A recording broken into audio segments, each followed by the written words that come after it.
Hello दोस्तों, अस्सलाम वालेकुम। आपका हमारी इस वीडियो में खुश आमदीद है और हम उम्मीद करते हैं कि आप दोस्त भी बिल्कुल खैरियत से होंगे। मुझे पता है कि मेरी वीडियोस नहीं आ रही और बहुत से कमेंट्स में प्यार करने वाले दोस्त जो हैं वो मुझे ये कह रहे हैं कि भाई साहब आपकी वीडियोस नहीं आ रही। आप ट्रिप पे जा रहे थे तो काइंडली हमें बता दें कि आपका क्या प्रोग्राम है, आप कौन से कंट्री को विज़िट कर रहे हैं। तो सबसे पहले तो मैं आपको ये बताऊँ, मैं अभी भी काम पे हूँ।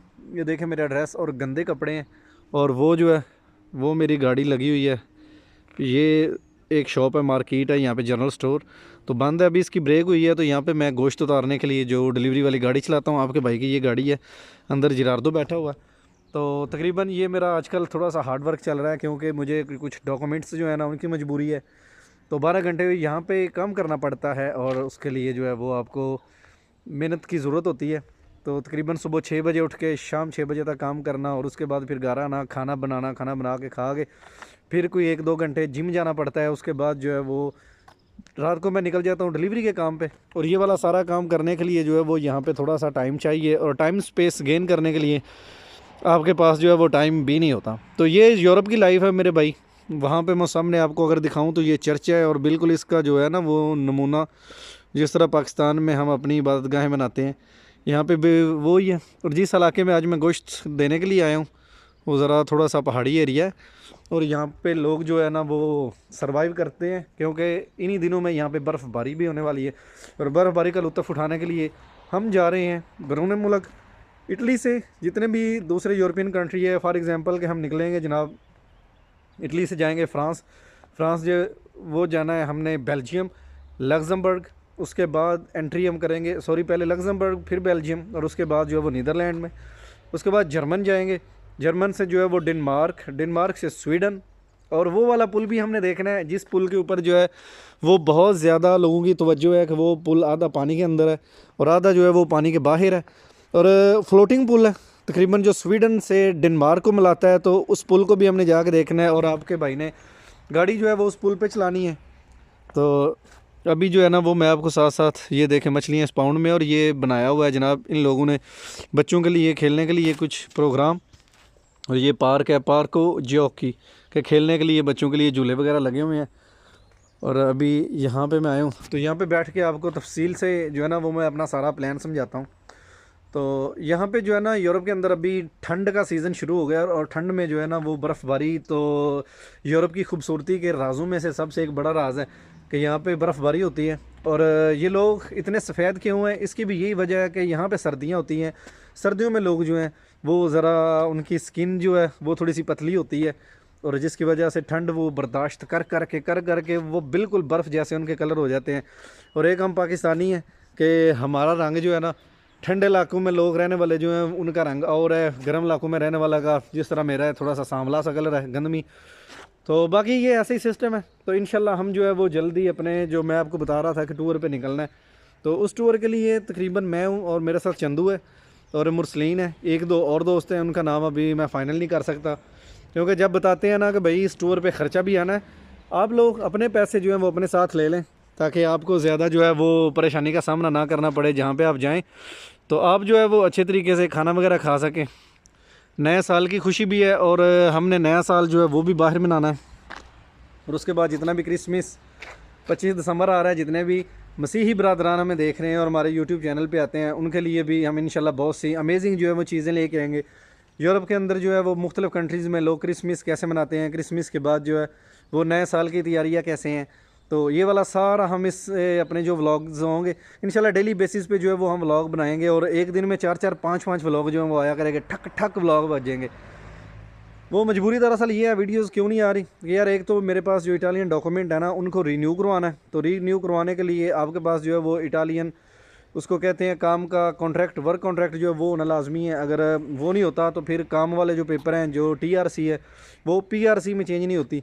तो उसके लिए आपको हर महीने आपकी जो है वो सैलरी स्लिपें ज़रूरी हैं। आपके लास्ट जो 3 मंथ की सैलरी स्लिपें होती हैं वो चाहिए। जिधर भी हमने जाके अपने इमिग्रेशन ऑफिस में जाके इमिग्रेशन जमा करवानी है और उनको कहना है जी हमारे जो डॉक्यूमेंट्स हैं जो आपने पहले हमें जो है वो दिए हुए थे खसूसी या सियासी पनाह के लिए, उनको हमें चेंज कर दें काम के जो है ना वो डॉक्यूमेंट्स में। और अगर जब वो काम में हो तब्दील हो जाएंगे उसके बाद फिर हम उनको कहेंगे जी हम इटली के अंदर 5 साल से ज़्यादा का अरसा में हो गया और आप जो मेरे डॉक्यूमेंट हैं वो मुझे 10 साल के बना दें। जिस तरह पाकिस्तान के अंदर आईडी कार्ड की जो मुद्दत है वो 10 साल होती है, इसी हिसाब से जो है वो यहाँ पे हम भी अपने जो डॉक्यूमेंट्स हैं उनके सिलसिले में यहाँ पे कुर्बानियाँ दे रहे हैं।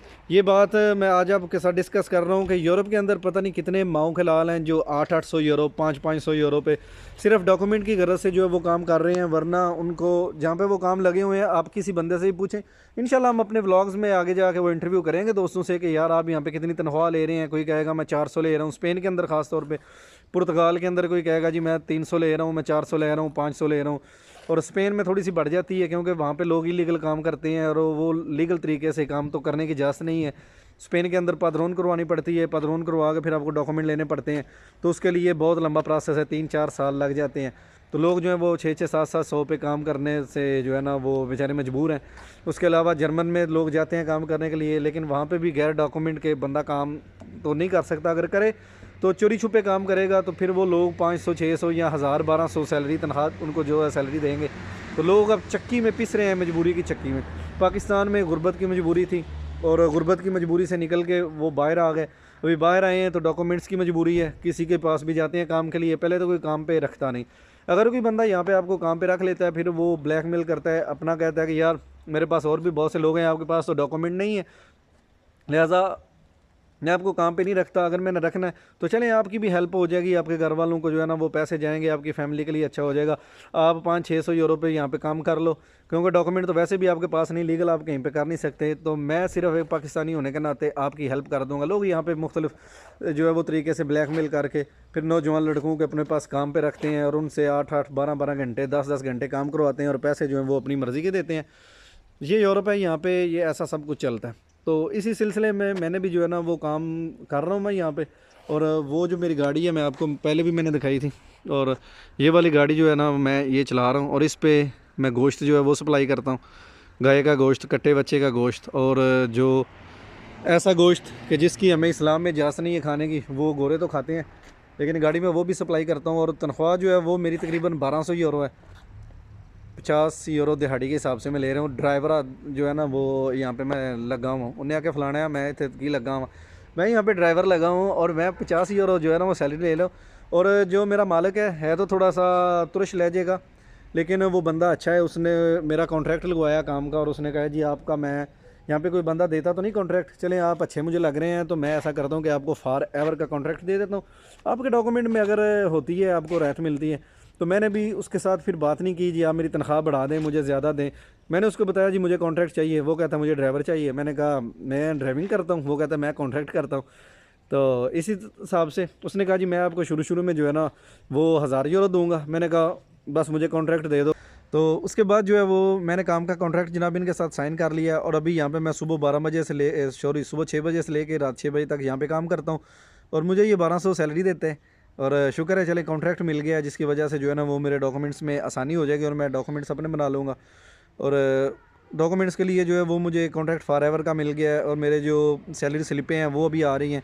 तो मैंने अपने जो है वो काम की जो डॉक्यूमेंट्स हैं वो अप्लाई करने हैं। जब काम का 2 साल का मिलेगा उसके बाद फिर आहिस्ता आहिस्ता देखेंगे, वो 10 साल का एक कार्ड होता है, फिर 10 साल का मिल जाएगा तो टेंशन नहीं होगी।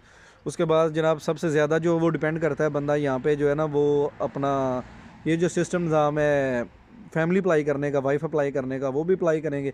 तो अगर देखें तो पाकिस्तानी जितने भी बेचारे यहाँ पे रह रहे हैं ना यूरोप के अंदर, उनको स्पेन में और पुर्तगाल में, जर्मन में, वहाँ पे बगैर डॉक्यूमेंट को पे वो काम करते हैं लोग, उनको जो है ना वो ब्लैकमेल करते हैं कि यार आप यहाँ पे बगैर पैसों के रह रहे हैं, तो सॉरी आप बगैर डॉक्यूमेंट के रह रहे हैं, हम आप पे एक भला करेंगे, आपकी फैमिली जो है ना उसको चलें थोड़ा सा सपोर्ट आपके हवाले से हो जाएंगे। तो अगर आप काम नहीं करेंगे तो आप उनको कैसे कमाएंगे, तो उनको भेजेंगे और वो कैसे खाएंगे।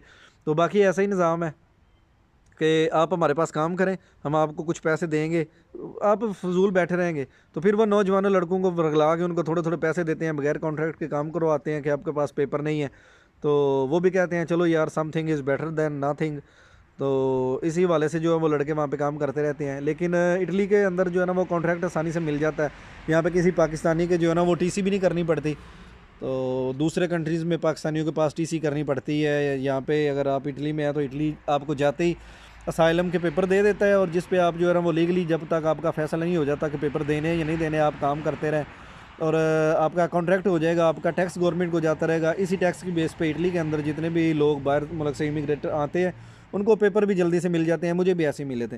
तो उसके हिसाब से जनाब जो है ना वो इंशाल्लाह हम जितने भी ये मुल्क फिरेंगे वहाँ पे जाके हम देखेंगे कि किस तरह का हिसाब है, और वहाँ पे जो है ना वो लोग कमा कैसे रहे हैं, कितने पैसे ले रहे हैं, तो कितने लोग जो हैं वो इधर अरसे से पेपर ले लेते हैं। ये वाली सारी इन्फॉर्मेशन इंशाल्लाह जो है वो डिस्कस करेंगे।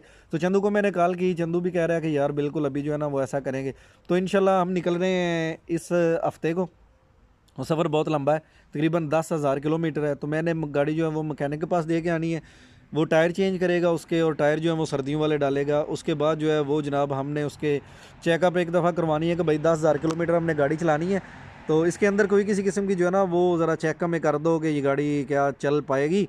और उसके अलावा जो बर्फ़बारी वाले टायर हैं वो वाले टायर डलवाने हैं, उसके लिए चेनें ख़रीदनी है जो स्नो चेन्स होती हैं, क्योंकि इनके बगैर हम ये जो ऊंचे इलाके हैं जिस तरह हो गया अपना जनाब इटली से जर्मन, फ्रांस, और उसके बाद जो लग्जमबर्ग है, साथ बेल्जियम है, नीदरलैंड है और डेनमार्क है, और ख़ास तौर पे स्वीडन और नॉर्वे जो है वहाँ पे इतनी ज़्यादा बर्फ़बारी है, बगैर चेनों के तो गाड़ी हम बिल्कुल चला ही नहीं सकते। और वहाँ पे अगर हमने गाड़ी चलानी है तो चेनें और सर्दियों वाले टायर जो हैं उनके कट ज़रा अलहदा होते हैं। जो गर्मियों वाले टायर्स होते हैं उनका वो बिल्कुल गोल सा होता है और उसके लिए इतनी अहमियत नहीं होती सर्दियों में चलाने के लिए, ताकि अगर बर्फ़ टायर स्लिप भी होते हैं तो उनको गरारियाँ सी बनी होती हैं, तो वो चढ़ चुड़ जाते हैं, इतना ख़तरा नहीं होता।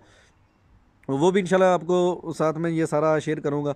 उसके बाद अपनी हमने ख़रीदो फ़रोख्त जनाब करनी है, ये जो कपड़े हैं, जैकेटें हैं, बूट हैं, टोपियाँ, दस्ताने वगैरह, क्योंकि वहाँ तो जम जाने का ख़तरा होता है। -3 और 4 अभी चल रहा है और बर्फ़बारी खूब हो रही है। इंशाल्लाह आपको ये सारी वीडियोज़ मैंने दिखानी है, सब इंजॉय जो हमने करना है आपको भी वो करवाना है।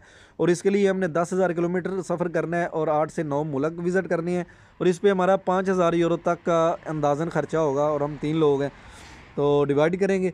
तो एक आपकी तरफ से जो है ना वो मोहब्बत चाहिए कि आप दोस्तों के लिए हम ये सीरीज़ बना रहे हैं, जो चीज़ें हमने घूमनी है, जो हमने देखना है वो आपको भी दिखाना है। तो आपने वीडियोस को जो है ना वो एंड तक ज़रूर देखना है। 2 लाख सब्सक्राइबर भी होने वाले हैं, तो जिन्होंने अभी तक चैनल को सब्सक्राइब नहीं किया वो सब्सक्राइब करके डन लिख दें, ताकि जल्दी से हमारे 2 लाख सब्सक्राइबर पूरे हो सके। हमारी यूट्यूब की फैमिली में 2 लाख मेम्बर्स हो जाने चाहिए, इंशाल्लाह इस सीरीज़ में हो जाएंगे। तो आपने जनाब इसी तरह हमें जो है ना वो प्यार देना है, और वीडियोस को देखने का दिल ना भी करे तो आपने स्किप नहीं करनी। आपने वीडियो लगा के मोबाइल थोड़ी देर वाशरूम में चले जाएं, वहाँ पे काम ख़त्म होते होते हमारी वीडियोस भी ख़त्म हो जाया करेंगे। तो बेहतर यही है कि आप वीडियोस देखें, फैमिली के साथ देखें, इंजॉय करें। हम इंशाल्लाह फैमिली वीडियोस बनाया करेंगे। आपकी सपोर्ट की हमें भरपूर ज़रूरत है, क्योंकि अगर आप वीडियोस देखेंगे तो मुकम्मल देखेंगे तो वो ज़्यादा लोगों तक जाएगी, जब ज़्यादा लोग देखेंगे तो और ज़्यादा लोगों तक जाएगी। वॉच टाइम आपने मुझे फुल देना है, और आपकी सपोर्ट की इसलिए ज़रूरत है कि इससे रेवेन्यू जनरेट होगा। इस रेवेन्यू से फिर हम जो है वो सऊदीया का विज़िट करेंगे, जितने भी अरब कंट्रीज़ हैं गाड़ी पे, और उसके बाद जो है वो हम अमेरिका, ऑस्ट्रेलिया, कनाडा, इन कंट्रीज़ का गाड़ी पे इंशाल्लाह सफ़र करना है। और यहाँ से यूरोप से सीधा जो है वो सूरत हाल को देख के पाकिस्तान का विज़िट भी करेंगे। गाड़ी भी फिर नहीं ख़रीदनी है, रेंज रोवर लेंगे या कोई ऑडीज़ या मर्सिडीज़ कोई हाइब्रिड मॉडल लेंगे जो इलेक्ट्रिक कारें होंगी। तो ये सब आपकी बदौलत होना है, तो आपने हमें देखना है, फुल सपोर्ट करनी है। ये पहली सीरीज़ हम चला रहे हैं यूरोप की, और उसके बाद जो है वो चलाएंगे हम अरब की, अरब के बाद एशिया की, एशिया के बाद फिर अमेरिका की तरफ निकलेंगे। तब तक आप देखते रहें हमें और सपोर्ट करते रहें, ताकि अच्छे अच्छे वेपन्स ले लें, अपने ड्रोन ले लें और अपने कैमरे ले लें। तो आईफोन तो 2 ले लिए हैं, गाड़ी भी ले ली है, तो अभी चलें, अल्लाह खैर करे। वो जनाब गाड़ी खड़ी हुई है, ये सामने वाइट नहीं, उसके पीछे, उससे अभी हमने गोश्त उतारना है और गोश्त उतार के वापस फैक्ट्री में जाना है। तो इसी तरह जो है जनाब 2 लाख कंप्लीट कर लें, डन लिख दें कमेंट्स में। मिलेंगे नई वीडियो में, तब तक के लिए हमें दें इजाज़त, अल्लाह हाफिज़।